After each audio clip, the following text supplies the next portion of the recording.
अपनी सोसाइटी में क्या हो गया कि जो करप्शन है ना कल्चरली एक्सेप्टेड हो गया है कि अपन कोई मिलता है तो उसको ही पूछते भाई ऊपर के कितने पड़ जाते हैं। तो अपने यहाँ पे करप्शन सेलिब्रेटेड है, शर्म का विषय ही नहीं है। किसी ने 100 गज का प्लॉट लिया और उसने 10 गज ऐसे कब्जा कर लिया, आस पड़ोसी के प्लॉट पे कब्जा करके उसने 110 गज का बना लिया। वो बंदा अपने यहाँ पे हरामी नहीं है, वो होशियार है। जिस दिन वो हरामी होगा ना उसको शर्म आएगी ये करने में। एक विधायक है वो पैसे कहाँ से कमाएगा, सरपंच है वो पैसे कहाँ से कमाएगा। जब साला गाँव में नाली बनेगी सही है तो वो नाली आपके लिए नहीं बन रही, वो नाली सरपंच इसलिए बना रहा है ताकि वो 2 पैसे उसका पैसा आए। देखो लोग फालतू की बातें करते हैं कि अच्छे लोग क्यों नहीं आते राजनीति में। भाई अच्छे लोगों को वोट कौन दे रहा है?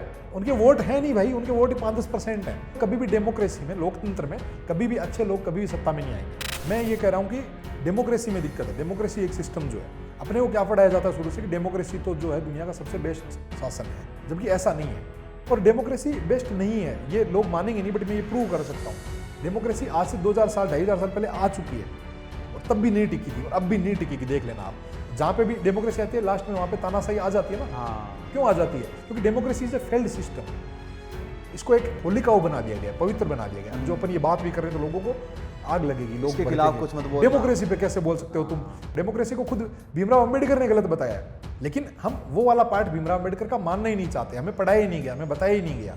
अभी देश में माहौल ऐसा हो गया कि एक पक्ष तो ऐसा है जिसको ये लगता है कि मोदी जी जो भी कर रहे हैं तो वो सही कर रहे हैं, और एक पक्ष ऐसा हो गया कि मोदी जी जो भी कर रहे हैं गलत ही कर रहे हैं। दोनों बराबर बेवकूफ़ है। मैं तो पॉलिसी में एजुकेशन अपने यहाँ पे दोनों ही नहीं है, बस रैंडमली चल रहा है, वो चल रहा है। अपीजमेंट है बस खाली। 365 दिन में से अपने 2 महीने तो वैसे छुट्टियाँ हो जाती है, बाकी 50 तो जयंतियाँ आती हैं अपने। अब जयंतियाँ आती है, जयंतियों में भी कंपटीशन है। अम्बेडकर जयंती की छुट्टी हो रही है तो फिर ब्राह्मण बोलेंगे नहीं परशुराम जयंती की छुट्टी होनी चाहिए। परशुराम जयंती की छुट्टी होनी चाहिए तो भाई हमारे महाराणा प्रताप को थोड़ी महाराणा प्रताप जयंती की छुट्टी होनी चाहिए। छुट्टी होनी क्यों चाहिए? उनकी जयंती की छुट्टी हो रही है, हमारी क्यों नहीं होए? बाकी वो कौन सी उनको जयंती मनानी है? जयंती मना के कौन सा वो महाराणा प्रताप को फॉलो कर रहे हैं? तुमको इतनी समझ नहीं है कि महाराणा प्रताप जयंती की तुम छुट्टी करवा रहे हो। जिस आदमी ने जिंदगी में एक भी दिन छुट्टी नहीं, वही कह रहा हूँ, जिस आदमी का जीवन ही संघर्ष का पर्याय है और उसकी जयंती की तुम छुट्टी करवाना चाह रहे हो। तुमको तो कुछ आइडिया ही नहीं कि महाराणा प्रताप था कौन। लगभग अराउंड 4 ट्रिलियन रुपए, 4 लाख करोड़ रुपए इंडिया में हर साल पेंशन पे जा रहे हैं। जो बंदा आज ज्वाइन होता है ना, 2 साल प्रोबेशन पीरियड रहता है, उसमें उसको पैसे मिलते हैं 14,200 रुपए। जो बंदा अभी जॉब लगा है, उसकी बहन की शादी करनी है, उसको खुद की शादी करनी है, उसको घर बनाना है, उसको बच्चे को पढ़ाना है, उसके सपने हैं, उसको घूमने जाना है, उसको लाइफ में कुछ करना है, सब कुछ ही करना है। और जो बंदा पूरी सारी जिम्मेदारियां पूरी कर चुका है, रिटायर हो चुका है, उसके बच्चे 35-35 साल के हो चुके हैं, उसको गवर्नमेंट दे रही है 50,000 रुपये, 60,000 रुपये, 70,000 रुपये, 80,000 रुपये पेंशन में। तो अब किसको ज़्यादा पैसों की जरूरत है?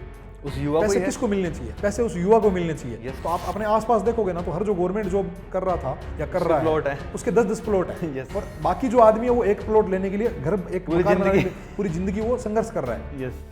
संविधान को भी जैसे बहुत होलिकाओं बना दिया भाई। संविधान लोगों के लिए है, लोग संविधान के लिए नहीं है। संविधान पे डिबेट होनी चाहिए, संविधान की आलोचना होनी चाहिए, संविधान पे बात होनी चाहिए, संविधान में सुधार होने चाहिए। क्योंकि परिस्थितियां बदल रही है, संविधान भी अपग्रेड होना चाहिए। अम्बेडकर जी ने तो खुद ने ये कहा है कि भाई संविधान जो है ये अगर सही काम नहीं करे तो इसको फाड़ के फेंक देना चाहिए। उसको फाड़ के फेंकने वाला मैं होऊंगा पहला बंदा। शासन जनता के लिए होना चाहिए बट जनता के द्वारा नहीं होना चाहिए। जनता के द्वारा नहीं होना चाहिए तो फिर किसके द्वारा होना? अब जैसे इसमें है ना, बहुत से लोगों को ये पचेगी नहीं बात है ना, क्योंकि उनको आदत नहीं है ये बात सुनने की जो मैं कहने वाला हूँ।